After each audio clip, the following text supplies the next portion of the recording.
Madame, monsieur, bonsoir. Dans l'actualité, cet accident dramatique en Ariège. Un chasseur a eu les jambes déchiquetées par une ours. Il l'a abattu pour se protéger. Beaucoup de réactions des anti et des pro-ours. Vous les entendrez. La Guadeloupe va-t-elle s'embraser pour une nouvelle nuit consécutive sur fond de crise sanitaire malgré l'instauration du couvre-feu? Face à cette flambée de violence, demain à 18h, le Premier ministre Jean Castex recevra les élus locaux. Diane Schlinger est en direct de Pointe-à-Pitre. À la une de ce journal, tandis que les prix de l'énergie flambent, le nucléaire fait irruption dans la campagne présidentielle. Pour ses partisans, c'est l'une des meilleures solutions contre le changement climatique. Les Français restent, eux, profondément divisés. Nous ferons le point. Notre rubrique tendance du week-end, il se vend dans le monde plus d'1 milliard de sneakers par an. Ces chaussures de sport sont portées partout et par tous. Nous verrons comment cet accessoire de mode est devenu planétaire. Enfin, la sortie mercredi d'un film bouleversant sur les avortements clandestins dans les années 60. Un film adapté du très beau roman autobiographique d'Annie Ernaux. L'événement d'Audrey Diwan a décroché le Lion d'Or à Venise en septembre dernier. Il s'agit d'un accident rarissime, une première en France, un ours qui attaque un homme. Hier après-midi en Ariège, lors d'une battue au sanglier, un chasseur s'est retrouvé nez à nez avec une ours et ses deux oursons. Il a été grièvement blessé. L'ours a été abattu. Une enquête judiciaire est ouverte pour comprendre ce qui s'est passé. Rama Mira et nos équipes en région.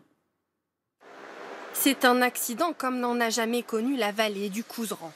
Hier après-midi, un chasseur qui participe à une battue de sanglier croise le chemin d'une ours avec ses deux petits. L'animal attaque et blesse grièvement à la jambe l'homme de 78 ans. Pour se défendre, celui-ci ouvre le feu. L'ours est tué. L'accident s'est produit à 1200 mètres dans une zone très difficile d'accès. Il faut à peu près 2 heures pour y aller. Qui faisait une battue au sanglier, c'est tout à fait normal. C'est une zone de chasse. C'est un accident entre une ours qui était suitée de deux petits. On sait qu'elles sont assez compliquées à gérer parce qu'elles protègent leurs petits.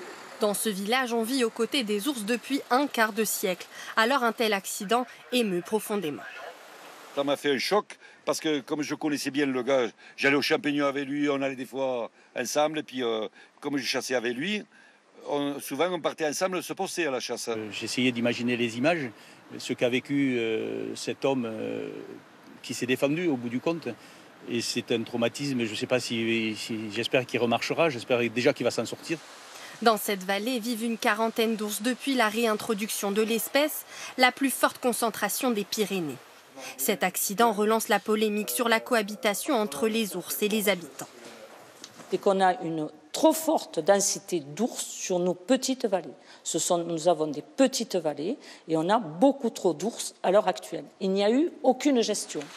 Une enquête judiciaire a été ouverte pour comprendre les circonstances de l'attaque. Ce soir, le chasseur blessé est hors de danger.